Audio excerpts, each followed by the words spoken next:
yeah, there was something very numinous about that location and that. Numinous, that's a great word for it. Yeah. Yeah, numinous.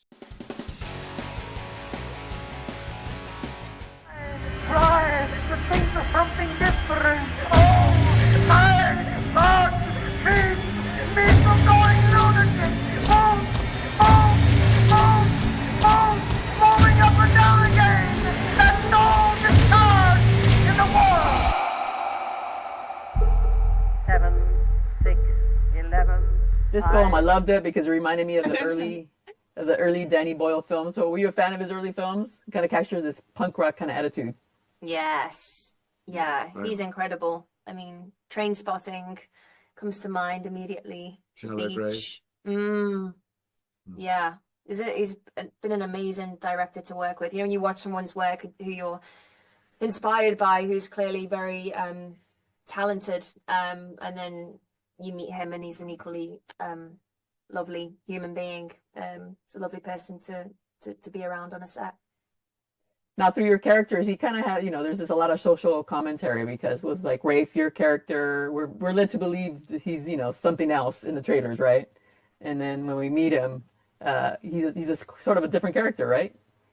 Well, I think people project onto the images they've seen that he might be something threatening, but that's just interesting what people assume. So no, he's not. He's a man of compassion. He's a survivor. He's possibly a bit eccentric. He's built this temple alone, this huge arrangement of stones on posts.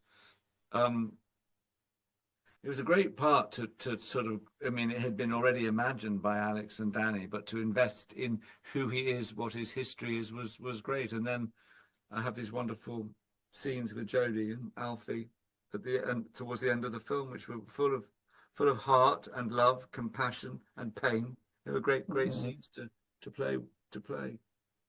Yeah, those scenes were just, they were horrifying, tragedy. I mean, just all kinds of emotion and beautiful at the same time. It was so, I've never experienced that in a movie, I don't think. So what was it like being in the Bone Temple? It's magnificent to see on screen. What was it like there in the production value? Yeah, I mean, it was incredible. We arrived at the Bone Temple near the end of the shoot, and we were kind of lucky that we'd shot chronologically.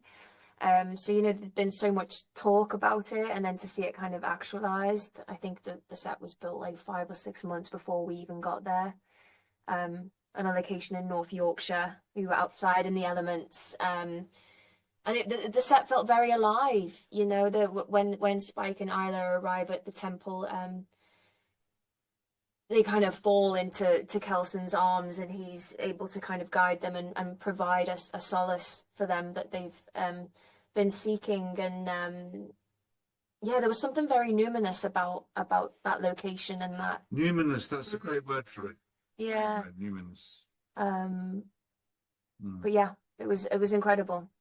It felt special. The location felt special. Yeah, felt like that on screen. Yeah. It had I don't know, the location had an energy. It was very unusual.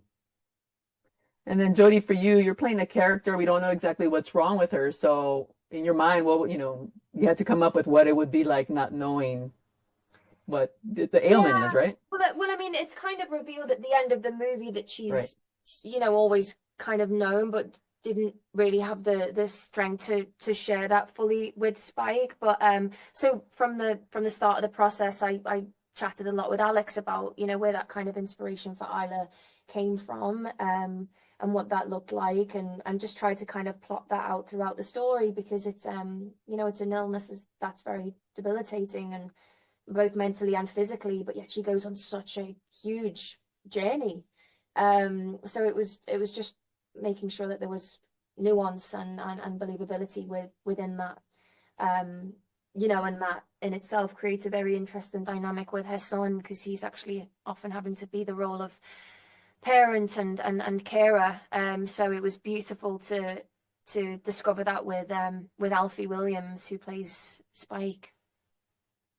Well, thank you so much. Entertaining and beautiful characters. I really enjoyed it. So thank you so much for your performances. Thank you. Thank you very much. Thank you. Bye-bye.